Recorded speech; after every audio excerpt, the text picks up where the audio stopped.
Elas são mulheres. Está entrando no ar. Elas são mulheres. Elas são mulheres. Com Sônia Monte. Elas são mulheres. Um programa que fala do universo feminino. Mas se você é homem, pode ouvir. Você vai entender muitas coisas sobre as mulheres. Elas são mulheres. Boa tarde. Elas são mulheres e está no ar. E hoje nós vamos reprisar algumas matérias de programas anteriores. Vamos conversar com a delegada da DEAN, Carolina Salomão, e com a consultora de carreira Cristina Goldsmith, com a ginecologista Regina Capano e também com a terapeuta ocupacional e coordenadora do projeto de tratamento e apoio ao tabagista do Centro Municipal de Saúde Oswaldo Cruz. Boa tarde, Carolina, tá me ouvindo? Oi, boa tarde. Tudo bom? Tudo bem. Ó, a Carolina, como eu já falei, ela é delegada da DEAN, né, da Delegacia de Atendimento à Mulher, e ela hoje vamos falar um pouquinho sobre isso, né? Eu queria que você falasse, Carolina, aqui com a gente, como está essa violência da mulher, isso tem crescido, as mulheres estão procurando realmente a DEAN, a delegacia especializada? A violência, eu não acredito que tenha crescido, não. O que está acontecendo são mais denúncias. As mulheres estão vindo mais à delegacia denunciar. Então elas agora estão tomando coragem, né? Sim. E queria que você falasse quais são os casos que poderiam ser, né, indicados para a DEAN. Todos os casos em que a mulher é vítima. Porque nessa casa da psicologia, quando a pessoa tem essa violência psicológica, também caberia? Cabe comparecimento à delegacia para fazer um registro de ocorrência. Agora, o que não cabe, ainda não tem na nossa legislação a tipificação de um crime próprio para essa violência psicológica. E essa violência que você tem recebido denúncias sempre é mais física mesmo? Não, tem muita ameaça, além da violência, da agressão física, tem muitas ameaças, muitas injúrias, que são as agressões morais, né? No caso, quando ela tem essa ameaça, isso cabe um registro? Porque eu já tenho pessoas que eu conheço que foram, não num caso assim de violência à mulher, né? De outros casos mesmo, e que a delegacia disse que não poderia registrar isso, só depois que acontecesse. Não, isso não existe. A ameaça é uma pessoa falar para a outra que vai cometer um mal injusto e grave a ela. E se não tiver, tem um testemunha, isso é válido? É claro que é válido. Que o crime está consumado. Aí a questão de prova já é um outro patamar que nós vamos analisar depois, mas cabe bem fazer o registro de ocorrência em delegacia, é um direito da vítima. E no caso a pessoa está em casa, está recebendo essa violência, ela tem como ligar para algum número e se alguém ir até a residência dela ou o lugar? Que normalmente quem te indica é ligar para o 190, que é a Polícia Militar, né? Que é mais quem faz esse serviço do que a Polícia Civil. Né? Ela pode ligar também para o Disque Denúncia ou pode ligar para o 180, que é o Disque Mulher. Disque Mulher, né? E aí a viatura iria até o local para ver o que está ocorrendo. Não, no caso a viatura seria só 190. Só 190. Tá, no caso ali ela daria a orientação como ela proceder. Normalmente eles trazem a vítima à delegacia para fazer a ocorrência. Se o autor estiver presente, eles trazem o autor também. Chegando na delegacia, a gente vê se tem possibilidade de autuá-lo em flagrante. E no caso, quando as pessoas têm que ir imediatamente, né, à delegacia, até para poder fazer corpo de delito e tudo, não ficar esperando. Se passar dias para depois ir dar queixa, isso também é válido? É muito importante, no caso de agressão física, seja crime sexual ou uma lesão corporal, que a vítima se encaminhe imediatamente à delegacia, para a gente poder encaminhá-la para exame de corpo de delito no ML, a fim de ser apurada essas lesões, ser detectada essas lesões por um perito. E no caso de já ter constatado essa realidade, o que sofre o agressor? Ele, se puder fazer o flagrante, como eu falei para a senhora, se for tempo hábil de ser preso esse autor, a gente autua ele em flagrante, entendeu? Ele fica preso. Senão, é instaurado um inquérito policial, remetido para o Ministério Público, oferecida a denúncia, se tiver indícios suficientes ali de autoria e materialidade do fato, e ele vai responder um processo criminal. Certo. Aí, nesse caso, que ele vai responder, qual seria a pena dele? Depende de qual crime. A senhora poderia especificar? No crime de lesão corporal, a pena normalmente é até 3 anos. Entendeu? Só? Só. É a legislação. Porque aí tem casos que vão até a morte também, né? Mas aí já vira ou homicídio, né? Aí não é lesão corporal, é homicídio. Certo. Entendeu? E no Rio de Janeiro, quem trabalha homicídio é a divisão de homicídios, não é a delegacia de mulheres. Tá, no caso ali. Na capital. Agora, isso também, às vezes, ocorre com crianças também, que a mulher tem crianças, não ocorre só com a mãe, com as crianças. Isso muda a pena da pessoa ou a mesma coisa? Não, muda, porque são 2 vítimas. Aí aumentaria a penalidade. Aumentaria. A penalidade. É como se fosse 2 crimes de lesão corporal. Entendeu? Certo. E no caso do estupro, como é que seria? É o mesmo procedimento. A vítima vem à delegacia, a gente encaminha ela para o hospital para tomar todos os remédios contra doenças sexualmente transmissíveis, contra a AIDS, contra uma possível gravidez também, né? E depois ela é encaminhada à ML para fazer o exame de corpo de delito. Certo. Então, no caso, a delegacia serviria para, no primeiro momento da queixa, né, averiguar o caso. Além de averiguar o caso, a gente trabalha aqui com a rede, que a gente chama de rede da capital, né? A gente encaminha para atendimento psicossocial, para rede hospitalar, para a defensoria pública, para todos os outros órgãos que vão dar uns outros encaminhamentos para ela, sem ser a parte criminal que a delegacia atua. E vocês também teriam algum lugar para a mulher ficar, no caso que isso aconteça, como tem alguns casos, que elas poderiam ir para lá para ficar? Temos. A gente faz o trabalho em conjunto com o Seja Vida, que é uma casa, trabalha com a Casa Abrigo, é um serviço do Tribunal de Justiça que trabalha junto com as delegacias. A vítima querendo e dispondo de vaga, sempre tem, é muito difícil de ocorrer não ter, para falar a verdade, comigo nunca aconteceu. A vítima é encaminhada para esse abrigo. Aí ela pode ser encaminhada, né, até que tudo se resolva, né? E no caso, por exemplo, às vezes a mulher pode morar na casa, que a casa, assim, é do marido, não é dela, né? Uhum. E aí, como ela faz? Como casou, ela vai para esse lugar, ela não voltaria para casa. Mas aí, no caso do marido ser preso, ela poderia ficar com os bens? Pode ficar na casa. Pode ficar na casa, mas eu não passaria para o nome dela. Seria apenas uma maneira dela ficar até, vamos sair da prisão, né? Ela resolver a vida dela.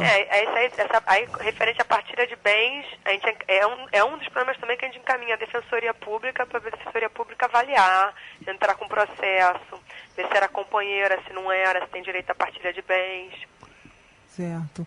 Não, fala, Cristina, peraí, a Cristina quer fazer uma pergunta aqui. Fala. Doutora Carolina, boa tarde. Oi, Cristina, boa tarde. Eu tenho uma pergunta a respeito do seguinte: existe ainda uma incidência maior de registros, né, de ocorrência, de boletins de ocorrência, feitos por mulheres de classes sociais menos favorecidas em relação às mais favorecidas, em crimes de lesão corporal, de agressão por parte dos maridos? Existe, Cristina, mas esse quadro já trabalha há um tempo em delegacia de mulheres, esse quadro vem mudando. Agora o pessoal com uma renda maior está denunciando mais. Antigamente quase não denunciava, né? Hoje em dia a gente já vê uma procura maior. Certo. E você atribui essa procura maior da classe social a uma maior disponibilização de recursos do Estado com relação à proteção da mulher? A isso e também a mudança da legislação. Né? A mudança da legislação. Quando a legislação mudou em 2006 para a Lei Maria da Penha, as mulheres passaram a ter direito a várias medidas protetivas, né? Que elas pedem na delegacia, a autoridade policial tem um prazo de 48 horas para remeter essas medidas ao juiz, e isso também faz com que muitas mulheres compareçam à delegacia atrás dessas medidas protetivas quando vêm denunciar. Certo. Você podia resumir para a gente o que a Lei Maria da Penha é? Para as mulheres saberem, a Lei Maria da Penha garante que você seja protegida do quê? Seja protegida do seu agressor.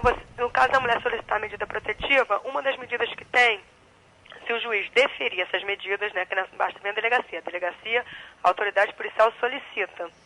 E cabe ao judiciário deferir ou não essas medidas protetivas. Tá? Uma das medidas que cabe é o afastamento do agressor do lar. O agressor não pode manter contato com a vítima, seja por internet, telefone ou pessoal. Normalmente é estipulado uma distância de tantos metros que ele não pode se aproximar da vítima. Agora, doutora, não, tudo bem. Eu queria saber o seguinte, isso também cabe ao contrário? Para o homem? Não, não cabe. Tá. Não cabe. Isso. Não, eu queria saber. Porque, geralmente, agora, em termos assim, de estatística, o que acontece sempre é o homem em relação à mulher e as crianças? As crianças nem sempre, né? Não. Infelizmente, às vezes as crianças ainda são vitimadas, além da mulher. Mas, normalmente, é a mulher. É a mulher, né? Sempre é o homem em relação à mulher, a violência. Seja irmão, seja companheiro, seja marido, seja pai. Filho também, né? Filho também. Com as mais idosas, infelizmente. E eu queria que a senhora deixasse uma mensagem aqui para os nossos ouvintes. As mulheres comparecerem à delegacia, denunciarem porque a gente, na Polícia Civil, nós estamos correndo atrás, fazendo o nosso trabalho, procurando prender, estamos tendo êxito em vários trabalhos, com bastante prisões, mas para isso a gente precisa que elas compareçam e colaborem na investigação. E a senhora pode garantir que elas não precisam ter medo, né? Elas podem denunciar, porque muitas mulheres têm medo, até o agressor sempre faz essa ameaça, né? Então ela tem medo, principalmente quando tem filho, porque não sabe o que vai fazer, não tem uma renda, como vai se sustentar, né? Então, quer dizer, mas se ela fizer isso, a vida dela vai melhorar, né? Vai melhorar. Inclusive, uma das medidas protetivas que tem, ela pode pedir alimentos em juízo do agressor. Entendeu? Para quem depende de renda do agressor, por exemplo, vai ficar com medo do agressor de ficar preso e ficar sem ter como viver. Então, uma das medidas previstas é entrar com a ação de alimentos, pedir alimentos. Entendeu? O Estado vai dar essa ação de alimentos, né?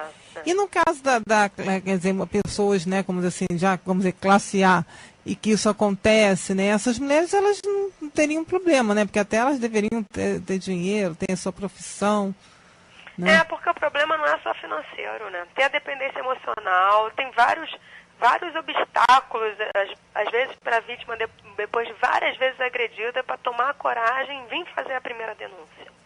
Porque ela tem até medo, né? Pelo poder aquisitivo que a pessoa tem, né? Até que aquela ameaça se realmente chegue até a morte dela, né?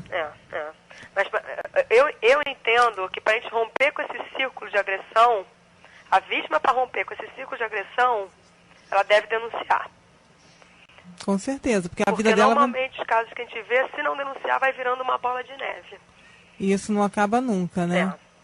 Tá bom, doutora, muito obrigada. E então o número que para as pessoas entrarem em contato, né, no caso da delegacia, você falou que pode fazer o disque denúncia, ou então 190, que é da polícia, né, que pode mandar uma viatura. Ou 180, que é o Disque Mulher. Que é o Disque Mulher. E ela ligando, aí ela passa até para uma delegacia, dá todas as informações, né, todas as DEANs.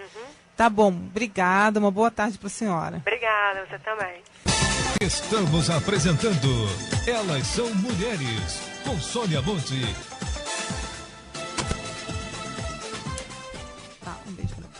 Um beijo para você, Elson. Cristina Goldsmith. Olha, a senhora foi falar de currículo, repete, porque todo mundo quer saber de novo. Pois é, vou voltar aqui ao assunto apresentação, né? Nossa série Apresentação na Carreira. É simples, mas todo mundo sente dificuldade. Todo mundo sabe que é importante, né? A maneira como você se apresenta, não só na carreira propriamente dita, do mundo corporativo, como em qualquer carreira que você abrace, qualquer profissão que você abrace, né? Então a gente falou de currículo. Vou repetir a receita do currículo para ninguém errar mais. Gente, já vai Então anotando. vamos lá. Canetinha, papel, Como é que a gente começa o currículo? E para quem né? perder, depois ouve lá na página do nosso blog lá e na página do Face, que vai estar lá tudo direitinho. Vai estar gravado de novo. Vamos lá. O currículo. Como é que a gente faz o currículo? Então, o primeiro bloco do currículo, centralizadão, lá no meio da página, seu nome. Na linha de baixo, contatos, telefone e e-mail.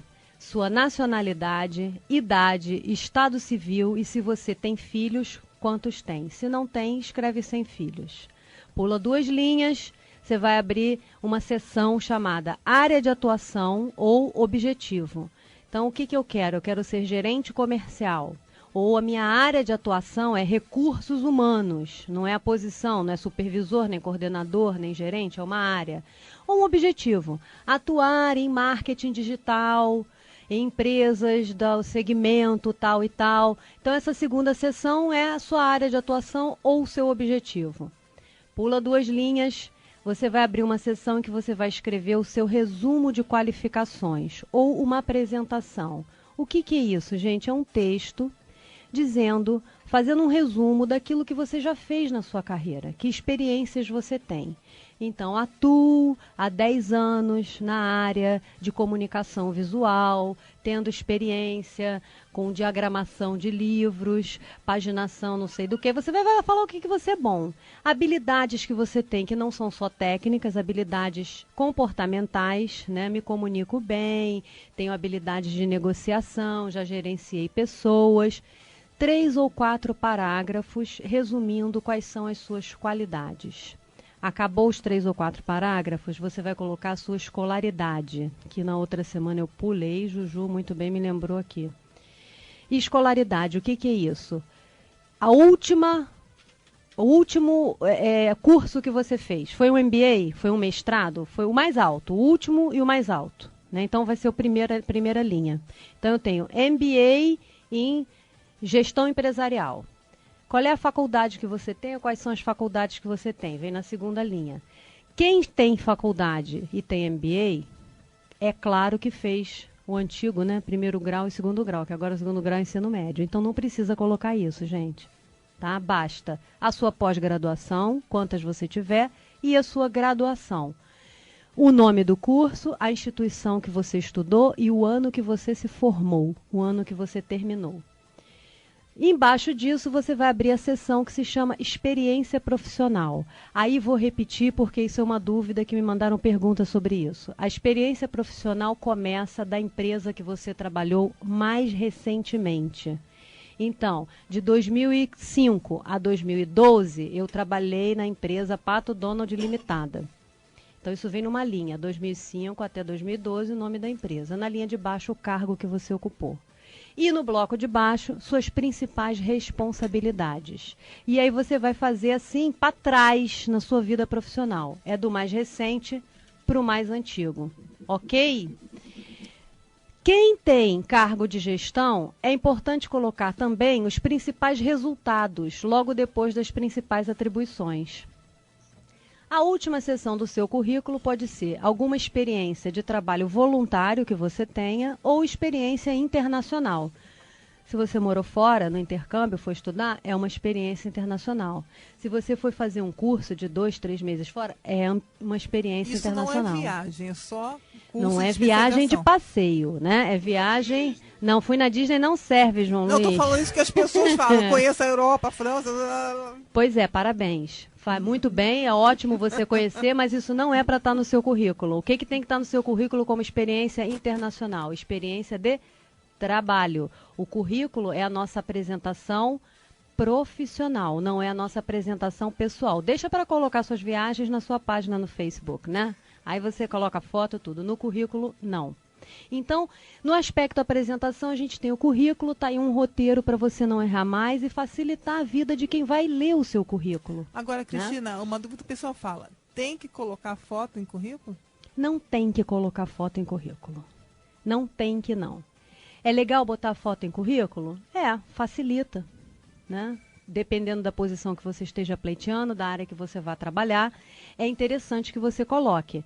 Tem currículos que é conta ponto a favor. Por exemplo, você vai apresentar um currículo para um casting, né? De uma peça, colocar a foto, dependendo da posição que você vá. Você é um executivo, né? Você está pleiteando uma posição de diretor, de gerente, é obrigatório colocar foto? Não, não é.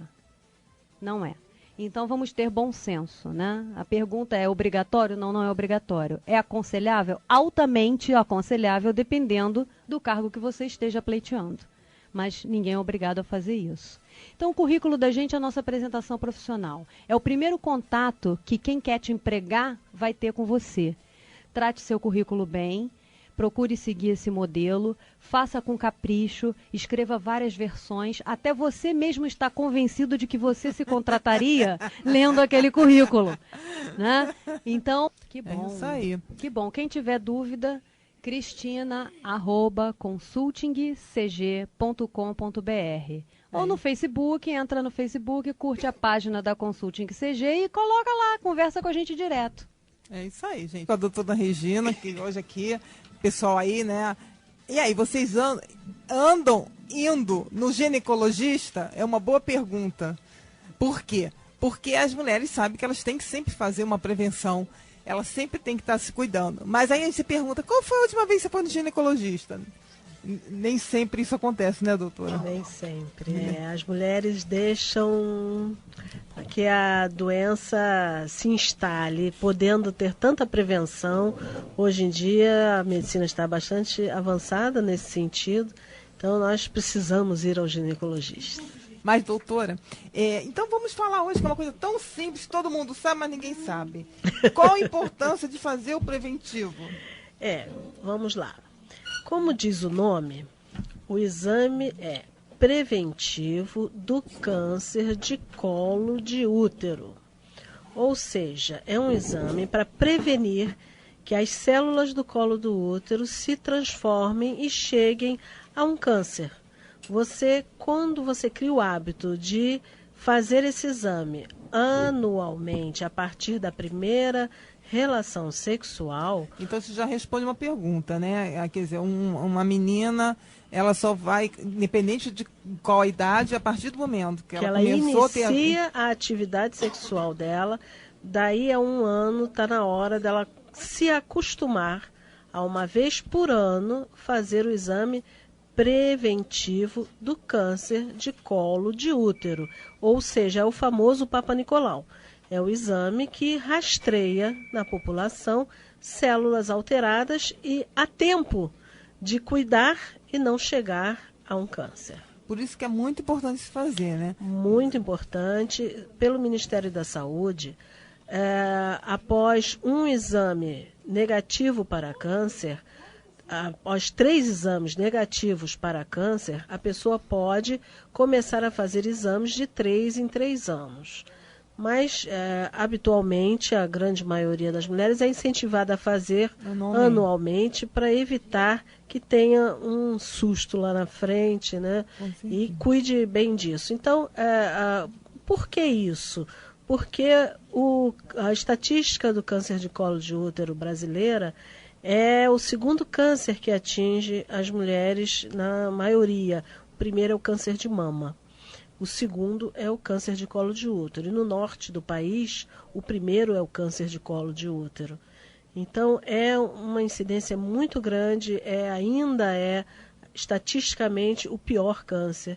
Mas é o câncer que pode ser prevenido. É isso que eu ia dizer, porque se a pessoa ela conseguir, né, observar que existe esse câncer com antecedência, ela tem cura. Existem células que estão alteradas com antecedência, essas células não chegam a se alterar até o câncer, porque você tirou antes. Você teve tempo de avaliar, tem cura. Você teve tempo de se dar a cura. Então é muito importante, a partir do início da atividade sexual, que isso seja feito. E agora nós temos vários procedimentos que, após a detecção de células alteradas, que pode aí seguir até chegar numa cirurgia de maior complexidade, mas coisas mais simples podem ser feitas até a pessoa se curar. E a vacina do HPV? O seguinte, a grande estatística para o câncer de colo de útero é que ele é causado por um vírus chamado Papova vírus humano, HPV. Esse vírus ele é de transmissão sexual e ele tem uma atividade muito lenta. Ele pode causar alterações nas células do colo do útero, como ele também pode causar verrugas genitais. Então, existem vários tipos desse vírus, vários subtipos desse vírus, e alguns deles causam verrugas genitais, as conhecidas como crista de galo, que são os condilomas. Então, alguns tipos do vírus causam condilomas, outros tipos do vírus podem alterar as células do colo do útero. A vacina veio para atingir esses subtipos do vírus. Então, nós temos 2 vacinas no mercado. Uma vacina é a chamada vacina quadrivalente, ela atinge 4 tipos de vírus, 2 de formação de condilomas e 2 de formação de câncer. E a vacina bivalente, que atinge os 2 tipos de vírus que causam o câncer. Essa vacina deve ser feita antes do início da atividade sexual. Ela não vai curar nada, ela vai prevenir. Tá? Então não adianta você já ter o vírus e tomar a vacina para aquele vírus que você já tem. Você vai prevenir contra outros, mas aquele já tem. E a vacinação hoje ela é indicada em que idade? Você falou que é antes, né? A partir dos 9 anos de idade. Ela é estudada, todas 2 são estudadas a partir dos 9 anos de idade, dos 9 aos 26. O ideal, né, que são várias doses, né? São 3 doses, todas as 2 vacinas são 3 doses, e essa vacina, a quadrivalente, previne esses 4 tipos de vírus, 2 de condilomas e 2 de câncer.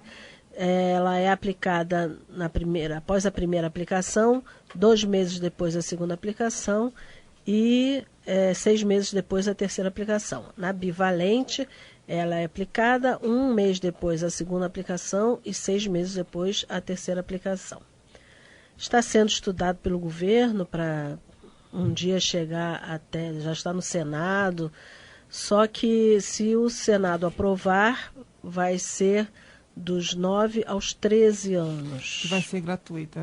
Se o Senado aprovar, vai ser gratuita a nível Brasil. Mas alguns lugares já estão aplicando. Por exemplo, Brasília já teve uma campanha de aplicação nas meninas entre 11 e 13 anos nas escolas. E no Amazonas também, 11 e 13 anos. Alguns lugares assim já está pipocando, os governos, né, estaduais, municipais, estão já adquirindo, mas a nível Brasil ainda não. Mas independente da idade, é válido em qualquer faixa etária, a mulher, mesmo hoje? É válido para as mulheres. A vacina não é só para as meninas de 9 a 26 anos, elas são para os homens também, de 9 em diante, porque também vai prevenir o câncer de colo. A gente está falando em câncer de colo de útero, mas o vírus também causa o câncer de reto, o câncer de laringe. Então, essa prevenção deve ser feita tanto em meninos quanto em meninas. E elas estão estudadas para atingir até os 26 anos, alguns já têm estudos chegando até os 55 anos. Mas o que está em bula é 26 anos, e de 9 a 26. Porque essa vacina ela é uma prevenção, né? Ela é a prevenção desses tipos de vírus. Como a senhora falou, que se você já contraiu algum, ela não vai aquele ali não vai resolver para aquele. Mas para outro, se aquele for, por exemplo, a pessoa tem o vírus dos condilomas e não tem o vírus que causa o câncer propriamente dito, ela está se prevenindo contra o câncer tomando a vacina, aplicando a vacina. Não, mas isso não quer dizer que ela não possa contrair o câncer. Não, por isso que o preventivo é indispensável. O preventivo, apesar da existência agora da vacina, o preventivo é indispensável. Porque só com o preventivo que a gente vai ter essa noção de que as células estão se modificando. Existe uma escala. Ela não é de hoje boa, amanhã câncer. Existe uma escala, um desenvolvimento. E por causa desse desenvolvimento, a gente pode perceber através do preventivo, né, do Papa Nicolau. Então é uma coisa que é boa, é saudável da pessoa procurar o seu ginecologista. Porque a gente sempre fala isso e sempre vai repetir, né? Que o brasileiro, às vezes, eles não tem essa coisa da prevenção. Depois que se instala, aí que a pessoa quer correr atrás do prejuízo. Eu sempre falo isso. E principalmente mulher que fala para o homem, olha, vai fazer o exame, vai fazer isso, o homem não faz. Aí depois, e tem gente, não é que só a gente brinca com o homem, mas realmente é mais difícil o homem se tratar. Não é uma questão nem de próstata, é de geral, né? Não faz os exames e tudo. Aí tem uns que falam assim, não, mas eu tenho medo que pode ter alguma coisa, eu não quero saber que tem. Então, quer dizer, quando ele faz saber, já era. Já era. Tem que ser. Tem que, se ele soubesse a mentalidade antes, é que tem que tinha, mudar. A né? mentalidade nossa é que tem que ser uma mentalidade preventiva. Sabendo que o início da atividade sexual foi na idade X, que esse vírus ainda tem um agravante. Você pode adquiri-lo lá naquela primeira relação sexual que você teve há 10 anos atrás e só agora ele apresentar desenvolvimento, 10 anos depois. E nesses 10 anos você já pode ter tido vários outros parceiros. E aí um foi transmitindo para o outro. Vai evoluindo aquele vírus, né, na célula, e aí pronto, aí não adianta culpar este marido de hoje, às vezes é daquele primeiro lá na frente. Então o preventivo é para isso, é para detectar o quanto antes a alteração. Agora, também a gente sempre fala, e no caso da prevenção da mama? Em que idade que a mulher deve começar? Lógico, a gente sempre pensa que se já tem um pré-histórico, né, da família, tudo, aí é uma coisa diferente. O histórico familiar sugere que a mulher faça ultrassonografias de mama bem cedo. A ultrassonografia, não a mamografia. A ultrassonografia é um exame que não tem problema nenhum. Então, tem uma história familiar, começa a rastrear a sua mama desde cedo. Uma vez de 2 em 2 anos, uma vez por ano, contanto que faça. A mamografia, a partir dos 40 anos, ela é de 2 em 2 anos. Deve ser feita de 2 em 2 anos. Um exame preliminar aos 35, 38 anos pode ser feito também. E a partir dos 50 anos, uma vez ao ano. Não pode jamais deixar de fazer a mamografia, que ela é que vai mostrar calcificações, ela é que vai mostrar alterações graves. Com certeza, não só o câncer, né? Porque também tem... E essa coisa da displasia, eu acho que está muito... Não, existem muitas... A mama não é... Como todo o nosso organismo, existem muitas doenças da mama, existem trilhões de doenças benignas da mama. Mas a pessoa fica tão focada só no câncer que acaba se esquecendo que pode ser um fibroadenoma, pode ser um cisto de mama, coisas que são encontradas na ultrassonografia e que incomodam, mas que podem ser tratadas, podem ser acompanhadas e que não vão causar problema nenhum. É o que o famoso a displasia mamária. Não é displasia, é uma mama que incomoda, que pesa, está cheia de cistos. Isso deve ser acompanhado sempre com um mastologista. E a ginecologia está aí para fazer esse cuidado, para trabalhar nessa prevenção. Agora eu vou falar um pouquinho, assim, que todo mundo fala, quando a mulher entra na pré-menopausa, e até a menopausa propriamente dita, né, realmente existe uma grande modificação no organismo da mulher? Assim como a primeira menstruação acontece por volta dos 9 aos 12 anos, na grande maioria das meninas, que é a menarca, existe então o término dessa fase de produção hormonal, que é a menopausa. A menopausa é a parada do sangramento. Menopausa, a pausa do sangramento. E a mulher, quando ela começa a menstruar aos 10 anos, ela já está produzindo hormônios desde os 8. Quando a mulher para de menstruar aos 50, aos 52, ela já está com falha hormonal desde os 48, 49 e por aí vai. Cada caso é um caso, cada mulher é uma mulher. Mas essa transformação, assim como a menina cresceu, criou mamas, curvas, tudo, a menarca aos 10, 11, 12, a mulher aos 50, 50 e tal, 48, começa a ter mudanças orgânicas, mudanças no seu metabolismo, que vão mostrar que ela está parando de produzir esses hormônios. Então, algumas também não é todo mundo, mas algumas sentem aqueles calores, ficam com o rosto vermelho, um calor que sobe da cintura para cima e em seguida vem uma sudorese intensa, aí sua. Isso é desagradável, acorda a mulher Isso à é noite. realmente uma questão de mexer com os hormônios, né? É mexer com estrogênio. Então, a diminuição da produção dele começa a ter essas alterações. E aí é preciso que a pessoa se cuide, faça a reposição hormonal e faça a reposição da faixa em que ela está. Antes da menopausa veio o climatério, que é essa diminuição da produção dos hormônios. A pessoa não ovula mais. A ovulação já vai diminuindo desde muito tempo. Chega num momento que não ovula, não começa a falhar a produção do estrogênio, que é o hormônio principal da mulher, e aí ela começa a ter esses sintomas, começa a ganhar peso, começa a ficar com esses calores, começa a ficar nervosa, achando que tudo é por conta da menopausa. Às vezes a pessoa já é nervosa desde lá. Isso que eu ia perguntar. Essa coisa do humor da pessoa também pode causar ela passar por uma menopausa melhor ou pior? Não. Ou é o hormônio mesmo e depende do temperamento? Não. Depende do temperamento, depende da personalidade da pessoa. Porque Então, pessoas que são irritadiças, que tudo é motivo de ficar nervosa, são assim, vão continuar assim. Com a menopausa, se ela tem esses sintomas que acompanham essa fase de climatério, ela vai ficar mais irritada ainda, ela vai ficar mais nervosa ainda, e não é culpa do climatério, a culpa é lá que a pessoa já vem carregando isso, né?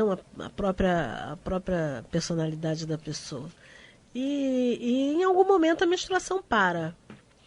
Com a parada da menstruação, essa parada por conta da diminuição do hormônio estrogênio, a pessoa então começa a ficar ressecada. Começa a vir um Aqui ressecamento. Tem uma pergunta da Rosa de Botafogo. É verdade que se tomar hormônios causa pelo no rosto ou câncer de mama? Não é verdade. Vamos lá. A discussão do câncer de mama é uma discussão que já vem acompanhando muitos anos. Hoje em dia, a gente sabe que o hormônio não causa câncer. O hormônio, você produz o estrogênio desde os 9 anos de idade. Se tivesse que ter câncer, você tinha que ter câncer desde cedo. Não é isso.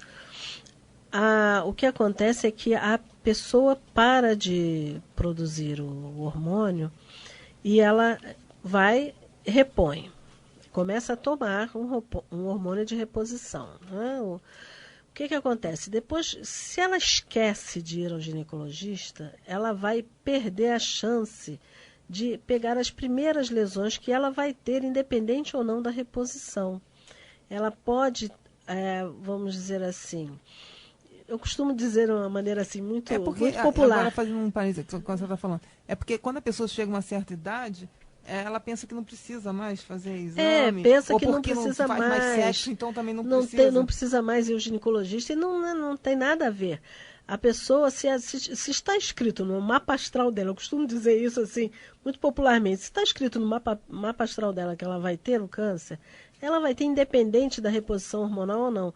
O objetivo da reposição é tornar a qualidade de vida, a pele melhor, o ressecamento na hora da relação sexual. O ressecamento é muito desagradável e também com a parada da produção de estrogênio tem uma diminuição de massa óssea. Então a massa óssea causa osteoporose. Isso é muito importante. A taxa de osteoporose na população idosa é muito maior do que a taxa de câncer de mama. Então, tem que acompanhar. Agora, essa reposição tem que ser feita antes, não depois que já entrou na menopausa. Depois que entra na menopausa. Um ano depois começa a repor aquilo, e não é a vida toda, não vai repor a vida toda, vai repor por um período de tempo pequeno. Engorda? Reposição hormonal engorda? Não, a falta da reposição é que engorda. A gordinha é aquela que não toma nada, que não faz nada, que também não vai fazer academia, que também não faz dieta, não faz nada. Sedentária, aquela vai engordar mesmo. Vai engordar por causa de tudo. Tudo junto. Não é só... Não é a reposição, ao contrário. A reposição vai dar disposição, vai dar uma Mas também se ela fizer reposição melhor. hormonal, também não fizer um exercício, não fizer nada, também não... Também não vai ajudar muito. Quer dizer, vai ajudar os sintomas da menopausa, mas vai ficar gorda do mesmo jeito. Muito, muito importante é não ter perda de massa óssea, porque as fraturas espontâneas deixam a pessoa entrevada, né? Em cima de uma cama aí com uma fratura de fêmur. Tem cliente, já atendi cliente que ao atravessar a rua, pleft, caiu, quebrou e aí. Então não pode. Para isso tem a densitometria óssea para a gente acompanhar a perda de massa óssea da pessoa. Começa com osteopenia, até E esse exame também deve começar a ser feito a partir da menopausa. Não, pode ser feito antes, claro. É um exame que pode ser feito na medida que o ortopedista ou o reumatologista solicitarem e tal. Mas faz parte da nossa rotina de ginecologista pedir sempre que a mulher para de diminuir a produção de estrogênio, acompanhar a perda de massa óssea. Quando ela ainda está naquela fase que ainda não entrou na menopausa, né? Que é Isso, climatério. No climatério. Aí ela tudo bem, ainda está tudo bem. O problema mesmo é quando tem a última menstruação. Sem estrogênio. Que geralmente considera isso, né? Depois da última menstruação, passou um ano, não vem mais, aí que realmente não vem mais. Exato, não vem mais. Um ano não vem mais. Se sangrar depois de um ano, pode procurar o médico que tem alguma coisa errada. Então, um ano é o prazo que a gente dá ali. A menopausa foi aquela última. Fica 4 meses, aí vem uma vezinha, depois, sei lá, 5 meses, mas aí é normal. Normal, faz parte do climatério. Mesmo, né? Quando parou um ano, não tem que vir mais. Não tem que vir mais. Tá bom, doutora, obrigada por ter vindo aqui, poder esclarecer isso para os nossos ouvintes, que é tão simples, mas é que as pessoas realmente são rebeldes, né? Um detalhe importante para terminar é não deixar de pensar que a sexualidade não para, tá? É muito importante as pessoas terem noção de que a sexualidade nasce com a gente e morre com a gente. Então, não é porque está sem hormônio, não é porque está sem aquela reposição que vai morrer para a vida, não morre não, a sexualidade continua. Depois podemos conversar sobre isso. Pois é, então depois ela vai voltar para falar sobre isso, uma outra época. Eu sei que ela está fazendo, né, aí agora, pós-graduação sobre sexualidade. Pós-graduação em sexologia humana. Tá vendo? Então ela vai voltar aqui para falar sobre esse assunto depois. Obrigada, Regina, por ter vindo. Gostei muito da sua presença aqui. E volta logo, tá? Tá bom, obrigada. Promoção exclusiva. Programa Elas São Mulheres e Estrada de Ferro do Corcovado. Visite o Corcovado de trem com 50% de desconto por apenas R$ 23 para grupos e famílias. Não perca esta oportunidade. Ligue e agende a sua visita. 7833-5894. 7833-5894. É por tempo limitado. Estamos apresentando Elas São Mulheres, com Sônia Monte. Agora nós vamos conversar com a Alaide Rodrigues. Boa tarde, Alaide. Boa tarde, Sônia Monte. Boa tarde, ouvintes da Rádio Tropical. A gente convidou você aqui para falar, né, a mulher e o tabagismo, porque mais uma vez nós tivemos a semana passada, né, o dia do tabagismo, né? Exato. E que você coordena um programa comemorando para lembrar, né? Exatamente. Os malefícios e a questão das pessoas com tabaco. E principalmente porque você coordena já um projeto há muitos anos, né? Exato. A gente, por determinação da Secretaria de Saúde, a gente coordena um programa de atendimento das pessoas que têm esse problema com tabagismo desde 2004, que foi quando foi implantado mesmo aqui no Rio de Janeiro.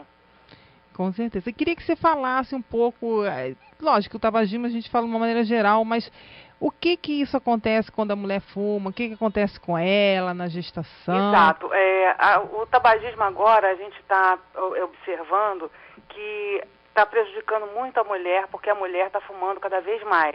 apesar de todas essas ações que a gente faz para diminuir a questão do fumo, a mulher, por questão da vida dela, do trabalho, das inúmeras funções que ela abraça, ela está começando a fumar muito cedo e está parando de fumar muito depois do homem. O homem consegue parar antes da mulher, entendeu? Então, por conta disso, os malefícios são muito grandes para a mulher, porque quanto mais tempo ela fica fumando, ou seja, ela começa cedo e larga muito depois, ela tem mais tempo para adoecer, né?